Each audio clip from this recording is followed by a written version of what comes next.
Last week, I got to get on site with HPE down in Spring, Texas. They've got a wonderful headquarter campus down there. And should you ever be in the area and have an invite or know how to get in the back door, door number 3 by the parking garage, I think is the most likely one to sneak in. It's a great campus, great facility, and the team down there is fantastic.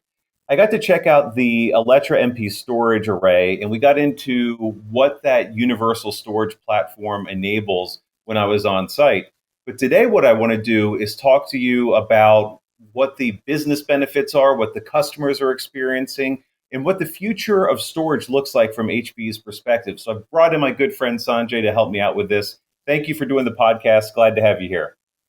Hey, wonderful to be here, Brian. Looking forward to the discussion. So thank you. So to set it up for us, tell us a little bit about yourself, what you do at HPE. So my name is Sanjay. I run the product management for our hybrid cloud storage, looking after our storage solutions, and super excited to talk about all the new stuff that we are doing out here. Okay, so set up MP for us. It was about 18 months ago or so that you had the storage launch down there in Spring. I was there for that. And the concept of I'm going to tell it through my lens, and then you correct me where you think I'm wrong. The concept is basically that you have a universal storage platform, and you've disaggregated the storage from your the storage hardware from your storage operating systems or operating environments, and now have a hardware platform and software platforms, multiple, that can be paired with that hardware. And it's really like a universal storage server for high availability storage. That's my take on it. Tell me about your view of MP when that came out about a year and a half ago. So let me take a step back, right, if you don't mind, Please. so that I can set the context before I jump into what is Alletra Storage MP and why we decided to do this. As you know, we all have been doing storage for quite some time. I've been doing this for 20 plus years, right?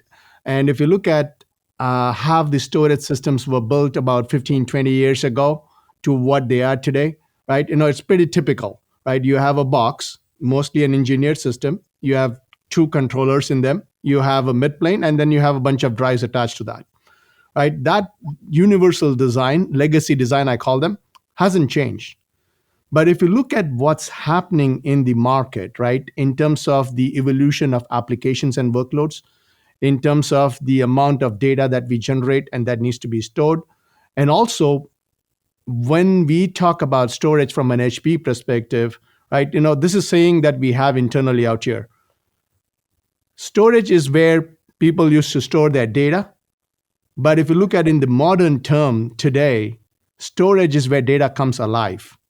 And what I mean by that is people are looking at ways to convert and monetize that data. They're looking at ways in terms of how do I store this data more effectively? How do I cater this data to the modern applications which are more and more distributed from edge to core to cloud? And that required a different ways of looking at storage. Like I said, block storage, if you look at all the offerings out there, they have not fundamentally deviated from the architecture that I was talking about. 2 controllers in a box, active, passive. But that does not cater to the modern workload. So when we decided to do something different, I call it HP, we reimagined the storage. And that's the genesis of Electra MP storage. Right? Now, there are 2 fundamental components to this.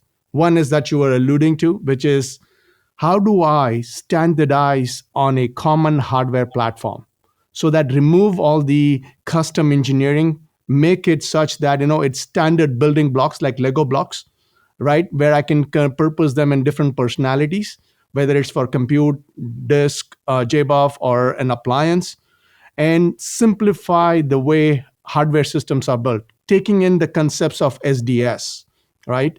Where I can streamline my supply chain, I can streamline my planning activities, I can streamline how those new boxes are built, and so on and so forth. Then the second component is just reimagining the software stack.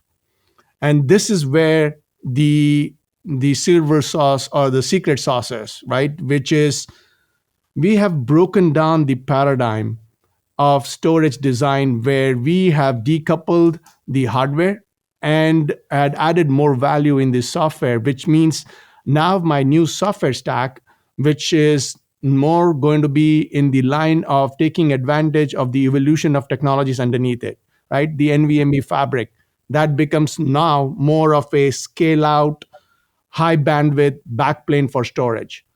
The evolution of compute in terms of the CPUs, that becomes my new compute nodes with the ability to add GPUs in it. The evolution on the disk, whether it's QLC, TLC, density, different formats, now those becomes my JBOF. And I can now compose them together and be able to scale compute and storage independently such that my software now can accommodate that kind of growth and scale is the fundamental building block that is different now. Now there are nuances into it, Brian, and I can start getting into it, but at the highest level, we have reimagined primary storage. We have decoupled the complexity of engineered hardware. We have decoupled the software stack so that we can bring in the innovations and be able to take advantage of the latest technologies, whether it's compute, network, disk, so on and so forth. Well, it's interesting because you talk about I mean, everybody knows, as you said, the two controller storage SAN. I mean, it's been a staple in data centers for a very, very long time with different methodologies to scale.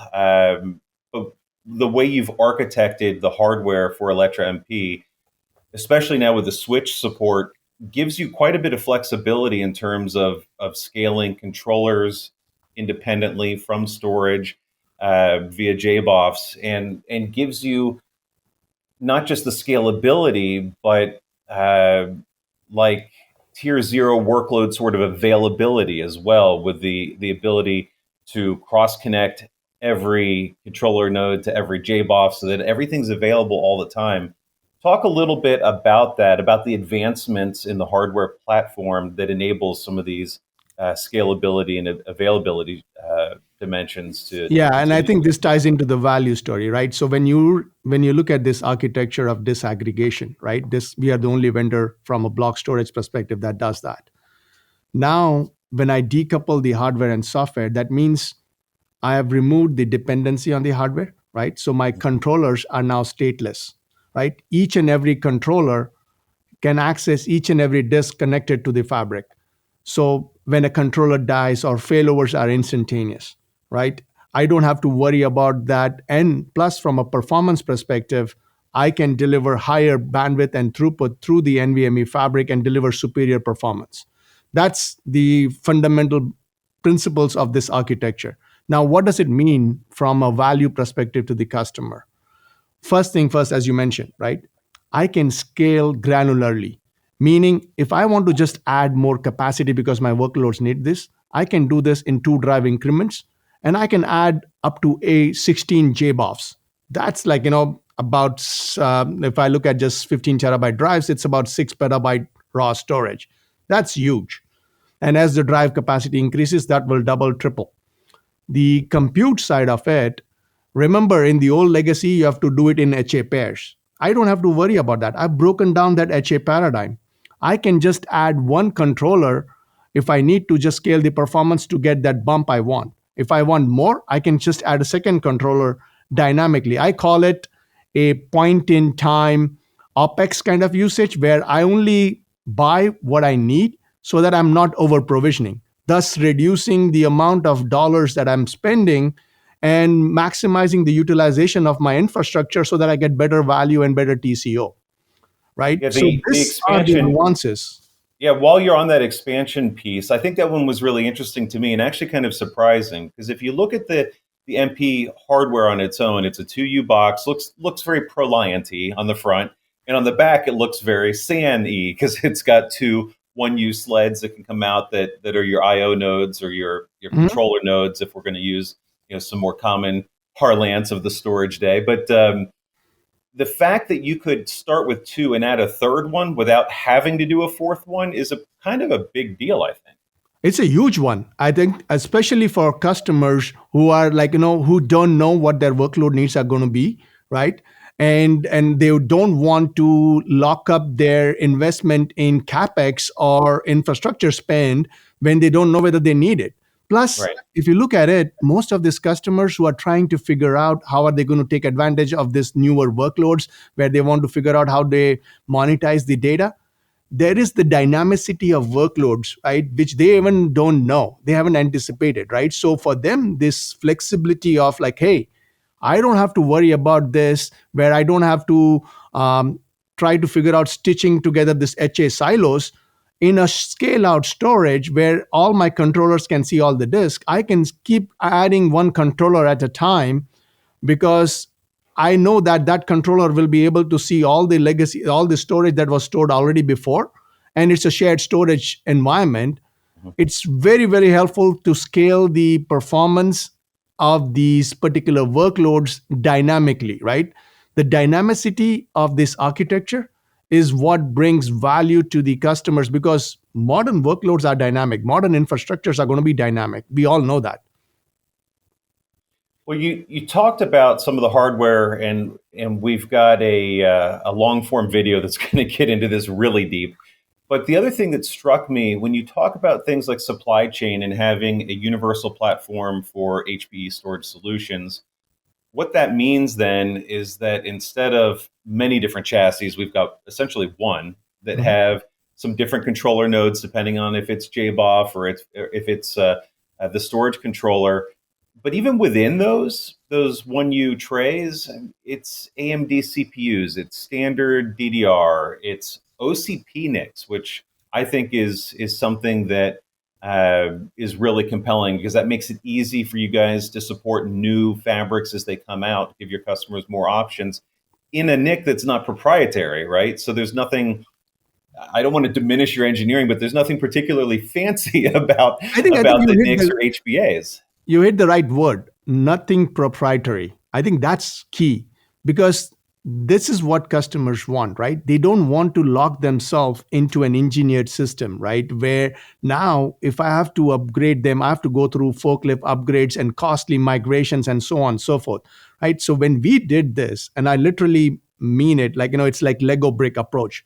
We Mhm. have a standard 2U box, right? And depending on which AMD CPUs are in there, right, and how much memory, we can put on different personas. We can put on a persona for a high performance controller node. We can put on a persona of a JBoF, or we can put on a persona of a system or an appliance, like when people want to treat it as a legacy storage appliance. Not only that, across our software stack, whether it's block, file, object, we will have the same universal hardware platform that will power all our storage offerings. This gives me the economics of scale, right? Now think about this, right? We went through this supply chain nightmare during the COVID timeframe.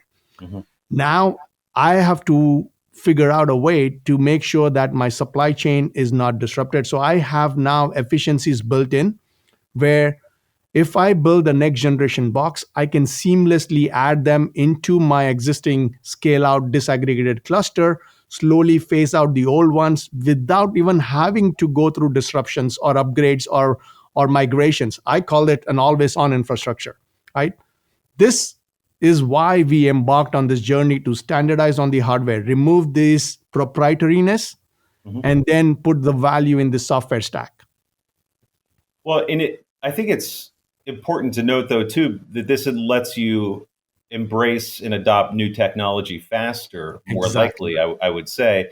So as we look at things as like Gen 5 SSDs, as those are kind of coming to market, or different form factors, or different protocols as already highlighted, or new CPUs or DDR5 or whatever it is, obviously you've got to engineer the support in for those, but it's not as if I take any one of those components, I've got to throw everything away and start over. If I add a Gen 5 JBoF in the future at some point, that doesn't mean that all the other stuff goes away. It can fold into the organization It and can then should, coexist. It can yeah, coexist yeah. and deliver value. So at the end of the day, the goal here is this architecture will deliver superior value for our customers because it will give them maximum value for their investment on their hardware, right? Mhm. It will give them a point in time scale so I don't have to over provision. Plus, it also allows us, and this is very important, Brian, right? We talk about investment protection from a customer perspective, right? We have something called timeless program that gives this customer the assurance saying that, hey, CPU TikTok speeds change every 2, 3 years, right?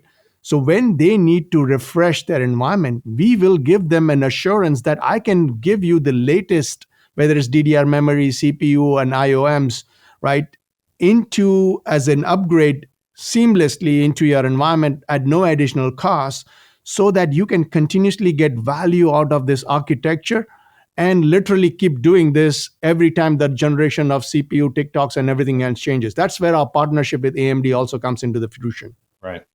Yeah, I know we talked about interconnect and HBAs already, but I think that's one of those that's kind of easy where if you had bought this, say, a year and a half ago at launch, and you had 32 gig fiber in it or 16 or whatever you supported at the time, and now my organization makes an investment in 64G fiber, Mhm. it's a lot easier now to come back and pick that up in MP when you support it. If I want to immediately be able to pick up that double speed improvement, maybe some latency gains on that fabric versus the old days where you'd wait 3 to 5 years when when you put you take your old array down and put a new SAN in, and just little things like that make the adoption of new technology so much faster and provide more value of the existing deployment with very minimal changes. Exactly. And I think this is why I go back to my original comment, right? We have reimagined how primary storage is done, right? We reimagine how storage architectures were, right? We have reimagined how storage systems are built. We've thought through all of those things, right? We have gone through the pains of understanding what the customer life cycle is in terms of how they go about deployment, how they go about refreshing. And the challenge was for us is, how do I break this paradigm of the legacy architectures so that we can deliver a superior story for our customers, not only for their current issues but moving forward, right? So you're absolutely spot on, Brian, right? The hardware boxes were built such that some of these components are seamlessly hot pluggable, whether it's your HBAs and OCP cards, whether it's your IOM controllers. The standard 2U design, right, fits that concept, and then the intrinsic value inside the software to take advantage of it in a dynamic way so that we can deliver value is huge. Our customers are seeing it, right? We have had many customers who have, like, when we talked about them to about this architecture, they are like, this is exactly what we are looking for. Fantastic. They are looking to refresh their entire infrastructure. We have had a few huge wins where we actually literally wiped out some of our competitive arrays and replaced them with this new architecture because customer sees this as value. Well, it's interesting to think about this too, because software defined storage has been around forever. We typically think of that as a different class of storage than Mhm. the traditional SAN array, right? Because it was always conceptually for the customer was easier. Go pick whatever hardware you want, go pick whatever software you want, use a VAR, mush it together, and off you go.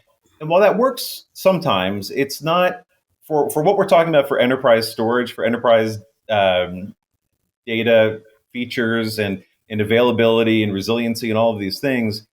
You often need more than that. And we've seen 100 times the number of problems that you run into when you take a software package and try to throw it on hardware that should work, but doesn't always work because no one ever did the integration. And maybe you're the first person or first couple people through the tunnel trying to make that happen. That's not a place where your customers want to be. So I want to be clear that just because you've disaggregated the two from each other doesn't mean they don't seamlessly fit together. And Good clearly, point. that's what your customers are seeing as they deploy the MP Yeah, block exactly. And I solution. think you raise a very good point, right? SDS brings in its value, but it has its own challenges because they have decoupled the stack, but they don't have a way to standardize on a hardware building block. Right. It's literally like we have taken the best of both breeds, right? We did the SDS approach for our software stack, then we supported it with the standardized building block on the hardware, right? Which is deprived of any proprietariness. So it's not like I'm locking them into something that they cannot move away from. But together, right, it delivers a superior story in a way that we have never done it in the industry before. So what are the early results in terms of what your customers have seen over the last almost year and a half, 2 years now? Obviously, you had some in early. You've added scalability over time. You've added more data services, more anything that was numbered has probably gone up in the number of things supported, right? Your LUNs Mhm. or whatever. But what's been some of the feedback that you guys have taken to heart that and maybe even some things that have surprised you in the way that customers are using this because often you guys conceptualize it, customer puts it to work, and now they start doing something a little bit different than you expected. But I'm just curious if you have any feedback on that front. I think I'll state two things, right? And I said this, alluded to this a little bit. The feedback has been awesome, right? I think if you look at just from where the market adoption is for our Alletra MP, right? It is by far the most highest performing product when it comes to adoption from an HP perspective, right? If you look at even in the short period that you referred to, about a year and a half, Mhm. we are ranked in the as a leadership quadrant for Gartner MQ. Right, that's for a new product to get and achieve that and beat some of the incumbents out there from a legacy perspective who have been doing this for 15, 20 years. That's huge. Customers are seeing tangible value, not only in the sense of reduced spend on their infrastructure because of the scale out architecture that I'm talking about, 30-40% overall TCO. The other thing I will probably need to highlight out here is this is also supported with all the innovations that we have been doing on the GreenLake cloud platform and our AI ops story. Because once you have the architecture, once you have the hardware building block, the software piece in terms of eliminating mundane day to day operational tasks and using AI, which is now much more powerful, and the data points that we have to simplify operations, support experience, how people provision their storage, right? And allow them to speed up their time to value story is huge, right? So if you look at all the three layers, GLCP from an operational perspective, software architecture to derive value, and then the hardware, the feedback has been tremendous, right? Especially when you look at some of the big enterprises who are now trying to standardize on this and our ability to support this across file, block, object. I think this is like a perfect storm for us in terms of getting more momentum behind us. Well, so you hit on a couple things that are interesting. I want to dive into. Let's talk about ease of use, ease of management, Mhm. life cycle updates, things like that. The hardware and making that easier to acquire because you've controlled for some of the supply chain challenges, maybe more cost effective potentially as well, easier to update and manage. Physically, that's one thing. On the software side, what are you having to do? You talked about AI ops a little bit, but what Mhm. else are you having to do to help make this an easy platform to manage? Because if we've seen anything, is the continuing trend for IT admins to be tasked with more and more activities.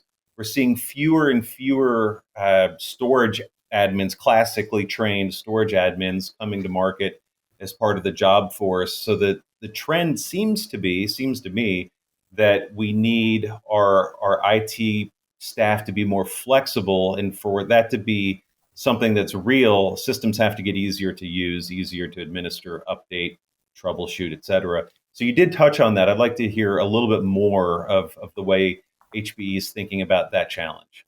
Yeah, and I think you said it right. The role of an IT admin has evolved, right? It has been evolving for the last 10 plus years, right? It became the virtualization IT, then it became the cloud IT. Now it's like, now you have people, like, because of the way they do cloud, right? The DevOps guys, the application guys who want to come and say, hey, I need this storage. And they don't want to wait for weeks to get their volumes or whatever lunch or shares done, right? They come in from a workload perspective. They see this as something that should be made available to me when I want it, right? Because that's what the hyperscalers have brought to the game. Because of what we have done in the GreenLake cloud platform from an operational perspective, we have mimicked a lot of those workflows and added more to it because of the amount of data points that we have, right? If you look at it, InfoSight, by far the leader in AI ops, though we don't get enough credit for it, but we have taken it to the next level, right? It has gone beyond support experience in trying to figure out how am I going to proactively support and troubleshoot the arrays, but the integrations that we have on the workload sides, right? For example, our plugins are on the private cloud so that I can manage the lifecycle of the VMs, right? Including the storage. I can do workload based provisioning where I can now go and say, the developers can come and say, hey, I need this much resources for this particular workloads. We will go and find out the best place to put that workload in so that it accommodates their performance needs, their scale needs, and so on and so forth. We have dynamicity in terms of monitoring some of these things, like any drift in the workload application and performance, so that we can adjust the QoS policies so that they can meet their SLAs.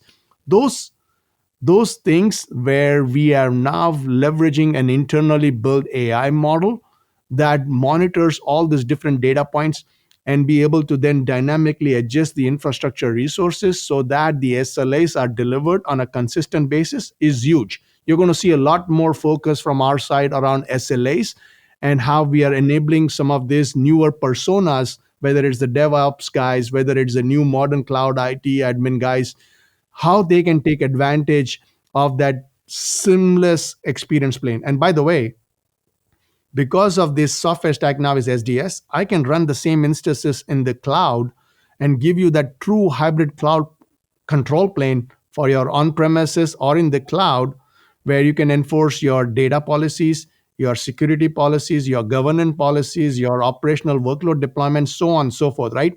So when you think about this, it's not the architecture is great, value is great, performance is great, but we also have to do it from an operational side of it, right? And to give that experience where you are removing the time it takes for people to use your storage from weeks, days, months to minutes and seconds. You're talking about some of these things. Bring it all the way around, though, and tell me a little bit more about how HPE views the benefits of being able to take something like this hardware with block storage software and to be able to present that through GreenLake Cloud Console, in addition to all the other little tiles that are available that you may be using or maybe not. That maybe you start here and then decide, well, I need a better hybrid cloud strategy, so I can add that capability, or I need a better data protection, so I can add that Zerto service, or whatever it is. Can you talk a little bit more about the management of the larger data estate, not just MP? I know it's stepping a little bit outside of your Yeah. expertise, but No, this is perfect, right? I talk about this to our customers all the time, right? okay. And we in HP have this thing which we call it a 3-layer cake. The bottom layer is the infrastructure and the architecture that we talked about. The middle layer is basically all the services that I call it, right? So once you put up the infrastructure, so you go to GreenLake Cloud Platform, you set up all your infrastructure, basically all your devices and everything else, it's configured and paired and everything else. Then you start provisioning services, whether it's block, file, object, private cloud, all those things are services, right? Data protection and so on and so forth. Mhm. And once you have those services up and running, so now those services are what is consumed by the application and the workloads, right? So if somebody from the workload down comes in and says, I want block, they go to the block side of it and say, hey, I need to provision block storage. How do I go about doing it? And then it will have a guided way of doing this. So the customer doesn't even have, for a person who doesn't understand storage or doesn't understand IT, they don't even need to worry about this. We have a guided selling motion or guided configuration motion where we will guide them through what exactly they are looking for from a workload perspective and then get them the resources that they need. The third layer is where you now bring in value added services, right? So now if I want to run, let's say, some form of AI services, or if I want to run as a platform as a service, right? How do I package all of those pieces and convert that into a service that can be then used by the organizations, or whatever they can do to actually get more value from their infrastructure that aligns with their business objectives, right? So Bottom layer is the infrastructure, middle layer is all the services, data services, storage services, and then third layer is all value added services that basically is outcome based, where a customer is trying to say, I need to do this. Let's say I want to use AI, or I want to use hybrid cloud, I want to deploy some of these things in the public cloud.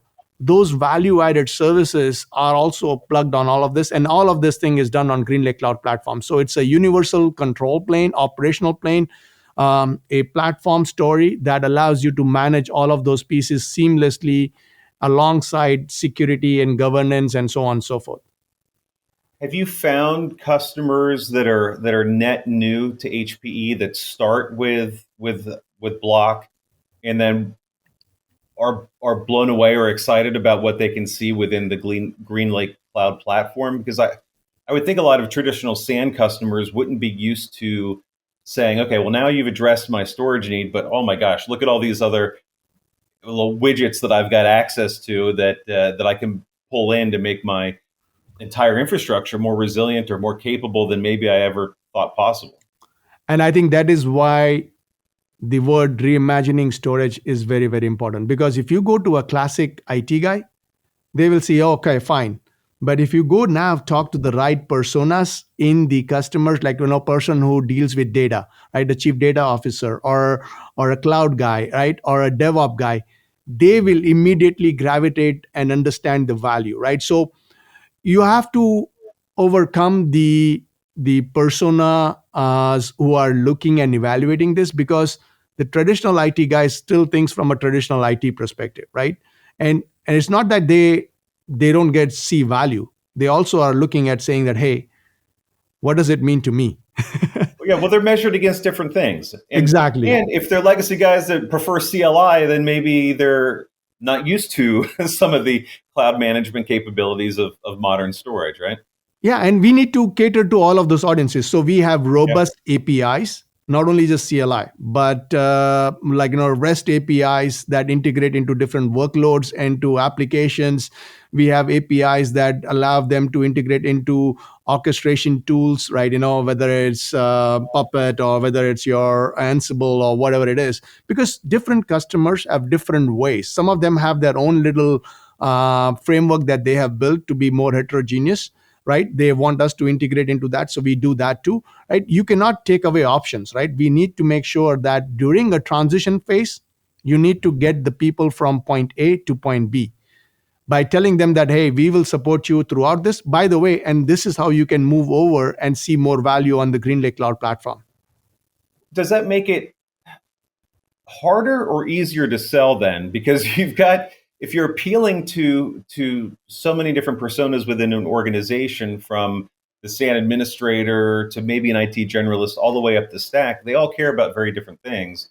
So what does the trial process look like now? In the old days, it was drop your array off for some indeterminate amount of time on a customer's dock and hope they put it in, hope they deploy it correctly, and then have a good experience and buy it. But that doesn't, I don't get the sense that that works as well anymore as it used to.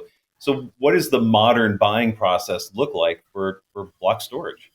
I know transitions are never easy, right? And we are in the midst of those transitions, right? If you look at how the workloads are pivoting, right, how the infrastructure is pivoting, how the cloud guys are also now figuring out that we need a hybrid storage.